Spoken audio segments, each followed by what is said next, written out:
Hello students, Kumar study circle में आप सबका स्वागत है। सीजीपीएससी मेंस को देखते हुए यहां पर एक दूसरा निबंध में लेके आ रहा हूं। क्या मार्च 2026 तक भारत नक्सलवाद से मुक्त हो जाएगा?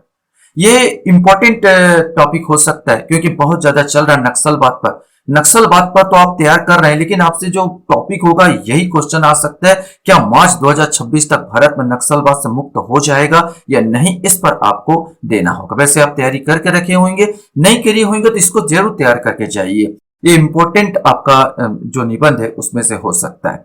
तो हमको इसमें क्या क्या देखना है मैं अपनी तरफ से यहां पर दे रहा हूं, आप इसमें जोड़ सकते हैं। यहां पर आप अपना जोड़ सकते हैं। एक छोटा सा भूमिका बांधना जरूरी होता है कि नक्सलवाद मुक्त होने के लिए। तो मैं यहां पर जो भूमिका दे सकता हूं कि नक्सलवाद देश के विकास और शांति का सबसे बड़ा दुश्मन रहा है। सरकार इस समस्या का जड़ से खत्म करने के लिए प्रतिबद्ध है। सरकार का लक्ष्य 31 मार्च 2026 तक भारत को पूरी तरह नक्सल मुक्त बनाना है। सरकार की यह रणनीति न केवल सुरक्षा बलों की सख्त कार्रवाई पर आधारित है, बल्कि विकास के माध्यम से प्रभावित क्षेत्रों को मुख्य धारा में शामिल करने पर भी केंद्रित है। यह उपलब्धि नक्सलवाद के खिलाफ भारत की लड़ाई में एक निर्णायक मोड़ साबित हो सकती है, जो दशकों से देश की आंतरिक सुरक्षा के लिए चुनौती बनी हुई थी। तो ये मैं अपनी तरफ से छोटा भूमिका बांधा जा सकता है, आप अपना जोड़ सकते हैं। छोटा सा बताया जा सकता है क्योंकि ज्यादा आपको लिखने को मिलता नहीं है, 750 शब्द बहुत कम होते हैं। तो नक्सलवाद की पृष्ठभूमि छोटा सा बताया जा सकता है, नहीं बताओगे तो भी चलेगा क्योंकि टॉपिक दूसरा है। तो नक्सलवाद की पृष्ठभूमि में नक्सलवाद की शुरुआत 1967 में पश्चिम बंगाल के नक्सलबाड़ी गांव से हुई थी। यह आंदोलन सामाजिक असमानता, भूमि वितरण में अन्याय और आदिवासी अधिकारों की अनदेखी के खिलाफ शुरू हुआ था। समय के साथ यह आंदोलन हिंसक रूप लेने लगा और कई राज्यों में फैल गया, जैसे कि छत्तीसगढ़, झारखंड, बिहार, ओडिशा और आंध्र प्रदेश। नक्सलवाद की वर्तमान स्थिति पर आपको चर्चा करनी होगी। तो नक्सलवाद की वर्तमान स्थिति क्या है? तो भारत नक्सलवाद की समस्या से तेजी से उभर रहा है और अब इसकी उपस्थिति सिर्फ 9 राज्यों तक सीमित रह गई है। केंद्र सरकार की ओर से संसद को बताया गया है कि छत्तीसगढ़, आंध्र प्रदेश, झारखंड, केरल, मध्य प्रदेश, महाराष्ट्र, ओडिशा, तेलंगाना और पश्चिम बंगाल उन 9 राज्यों में शामिल है जहां नक्सलवाद का प्रभाव बचा है। अब छत्तीसगढ़ में भी आपको बता देना होगा छत्तीसगढ़ की वर्तमान स्थिति क्या है। सबसे ज्यादा नक्सलवाद कहां मिल रहा है? छत्तीसगढ़ में ही हमको मिल रहा है। तो इस वक्त छत्तीसगढ़ ही ऐसा राज्य जो नक्सलवाद की सबसे ज्यादा प्रभावित है। छत्तीसगढ़ के 15 जिला बीजापुर, बस्तर, दंतेवाड़ा, धमतरी, गरियाबंद, कांकेर, कोंडागांव, महासमुंद, नारायणपुर, राजनांदगांव, मोहला, मानपुर, अंबागढ़ चौकी, खैरागढ़, छुईखदान, गंडई, सुकमा, कबीरधाम और मुंगेली नक्सल प्रभावित है। अब यहां पर अपने को यह बताना है कि प्रभावित जिलों में कमी आई है या नहीं है। तो क्या कमी आई है? तो नक्सलवाद से प्रभावित जिलों में 3 श्रेणी बांटा गया। पहली श्रेणी अति प्रभावित जिलों की संख्या 12 से घटकर 6 हो गई है। दूसरी श्रेणी डिस्ट्रिक्ट ऑफ कंसर्न, जहां अतिरिक्त संसाधनों की सघन आवश्यकता है, जिसकी संख्या 9 से घटकर 6 रह गई है। तीसरी श्रेणी अन्य LWE प्रभावित जिले की संख्या 17 से घटकर 6 हो गई है। ये आप बता सकते हैं कितना कम हुआ नक्सलवाद? तो अपन यहां पर देख सकते हैं कि 2010 की तुलना में 2024 में नक्सली घटनाओं में 73% की कमी आई है। इस तरह से इन नक्सली घटनाओं में होने वाली मौतों में 86% तक कम हुई है। ये 2024 के आंकड़े अगर दिया जाए तो 2010 में नक्सली घटनाओं में 1005 मौतें हुई थी, जबकि 2023 में 138 लोग मारे गए थे। इनमें सुरक्षा बलों के शहीद जवानों की संख्या भी शामिल है। 2010 में कहा 1000 मौतें हो रही थी, तो वहां 2023 में 138 मात्र लोग मारे गए थे, जिसमें सुरक्षा बल और उन दोनों को मिला के यहाँ पर जो आम आदमी है इनको मिला के शामिल है।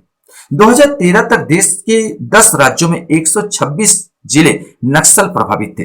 2013 तक अप्रैल 2024 तक 9 राज्य, अब 126 जिले से अब केवल 9 राज्यों तक सीमित है। एक राज्य बिल्कुल मुक्त हो गया, 38 जिलों तक नक्सलवाद सीमित हो गया। सबसे इंपॉर्टेंट ये है कि जो 126 जिले में नक्सलवाद था वो घटकर मात्र 38 जिलों तक सीमित हो गया। ये बहुत बड़ी उपलब्धि है सरकार की, हमको गिनाना पड़ेगा कितना कम हुआ, तभी तो बता सकता हूं कि भाई नक्सलवाद कम हो रहा है या हम लोग जिस टारगेट में जा रहे हैं, या जिस प्रकार 126 जिला से कम होकर 38 जिला तक पहुंच गए हैं, ये टारगेट हम पूरा कर लेंगे। सरकार की रणनीति क्या है? तो सरकार की रणनीति जो है यहाँ पर बताना होगा, आत्मसमर्पण को प्रोत्साहित करने और समाज में पुनः एकीकृत करने के माध्यम से पुनर्वास नीतियां सरकार चला रही है। विभिन्न सुरक्षा बलों को सुदृढ़ बनाना और उनमें सहयोग करना, केंद्रीय एवं राज्य बलों के बीच बेहतर समन्वय से महत्वपूर्ण सफलताएं मिली है, जिसमें केंद्रीय सशस्त्र पुलिस बल और ग्रे हाउंटेड जैसी विशेष इकाइयों की प्रभावी तैनाती सुनिश्चित करना। अकेले छत्तीसगढ़ में पिछले वर्ष 2087 नक्सलियों को मार गिराया, लगभग 1000 को गिरफ्तार किया और 837 ने आत्मसमर्पण किया। ये पिछले वर्ष की बात है, 2024 की। 2025 में जो घटनाएं हैं उसको भी आप देना चाहते हैं तो लिख सकते हैं। बहु एजेंसी केंद्रों और यूएवी निगरानी के माध्यम से वास्तविक समय की खुफिया जानकारी साझा करने के माध्यम से खुफिया जानकारी को मजबूत करना यहाँ पर मेन है। बुनियादी ढांचे में सुधार के लिए सड़क संपर्क परियोजना, आकांक्षी जिला कार्यक्रम और बस्तर ओलंपिक जैसे विकास पहल को यहाँ पर अंजाम दिया गया, जिससे मुख्य धारा में इनको जोड़ा जाए। प्रधानमंत्री कौशल विकास योजना जैसी विभिन्न केंद्रीय योजनाओं और राज्य योजनाओं और कार्यक्रम के माध्यम से कौशल विकास दिया जा रहा है, जिससे ये मुख्य धारा में आए और हथियार को छोड़े। तो ये आपको बता सकते हैं आप अपनी तरफ से। चुनौतियां आपको लिखना होगा तो आपको, हालांकि प्रगति स्पष्ट है लेकिन कुछ क्षेत्रों में नक्सलवाद अभी भी सक्रिय है। इसके पीछे मुख्य कारण है आदिवासी इलाकों में अभी विकास की कमी, स्थानीय लोगों का विश्वास पूरी तरह से शासन व्यवस्था में न हो पाना, कुछ क्षेत्रों में भ्रष्टाचार और पुलिस प्रशासन की कमजोरी है, और नक्सलियों के स्थानीय युवाओं को अपने पक्ष में करने की रणनीति है। तो ये चुनौतियां हमारे सामने। भविष्य की संभावनाएं में आप लिखोगे, यदि सरकार विकास और सुरक्षा दोनों मोर्चों पर सशक्त रणनीति अपनाए रखती है तो मार्च 2026 तक नक्सलवाद को बहुत हद तक समाप्त किया जा सकता है। लेकिन पूर्ण मुक्ति एक जटिल लक्ष्य है, क्योंकि यह केवल हथियार बंद आंदोलन को खत्म करने से नहीं, बल्कि उसके जड़ में छिपे असंतोष को मिटाने से ही संभव होगा। आप एक बात मिटा दोगे लेकिन असंतोष अगर बरकरार रहेगा तो फिर उभरेंगे। ये तो बोला जाता है, एक डाली को काटोगे तो फिर से टहनी से निकल आता है जो उसकी वो जड़े। तो सिंपल सी बात है, उनको जड़ को खत्म करना पड़ेगा, असंतोष को मिटाना होगा। तो भविष्य की संभावनाएं आप लिख सकते हो।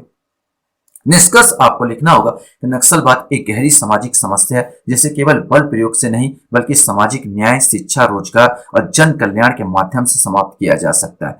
मार्च 2026 तक भारत नक्सलवाद से लगभग मुक्त हो सकता है, लेकिन इसके लिए सरकार, समाज और प्रशासन को निरंतर प्रयास करने होंगे। तो मैंने यहाँ पर कुछ जो हेडिंग डाले थे, मैंने ये सब बहुत थोड़ा ज्यादा ही है, लेकिन फिर भी वहां पर कम याद रहता है तो मैं आपको बता देना चाहता हूँ। आपको भूमिका मानना है। नक्सलवाद की पृष्ठभूमि आप छोटा सा लिख सकते हैं। नक्सलवाद की वर्तमान स्थिति आपको बताना है। छत्तीसगढ़ की वर्तमान स्थिति आपको बताना है। प्रभावित जिलों की कमी आई है बताना है भाई, घटेगा नहीं तो आपको बताना पड़ेगा ये कमी आ रही है। कितना कम हुआ, ये जो संसद में दिए गए जो आंकड़े थे उसी को मैंने यहाँ पर डाला है। ये संसद में जो आंकड़े डाले गए थे उसी को, कितना कम हुआ नक्सलवाद, तो यहाँ पर आप दे सकते हैं यहाँ। और सरकार की रणनीति क्या है, तो ये आप पुनर्वास की रणनीति और अच्छे से लिख सकते तो और आप यहाँ पर लिख सकते तो पूरा आपको देना पड़ेगा। यहाँ पर चुनौतियां क्या आ रही तो इसे आपको बताना पड़ेगा भाई। चुनौतियां जिसको आप समस्याएं बोलते हैं या चुनौतियां बोल सकते हैं, तो यह आपको बताना होगा। भविष्य की संभावनाएं आप दे सकते हैं या इसको छोड़ भी सकते हैं अगर वो नहीं मिले, शब्द न मिले, या हो सकते हैं आपके पास शब्द ज्यादा सीमा हो जाए तो छोड़ भी सकते हैं। और इसका छोटा सा एक निष्कर्ष, तो इस प्रकार एक अच्छा निबंध आपका तैयार हो सकता है। आशा करता हूं ये वीडियो आपको अच्छा लगा होगा। आप लोग मेरे वीडियो को वॉच करते इसलिए धन्यवाद। Thank you very much.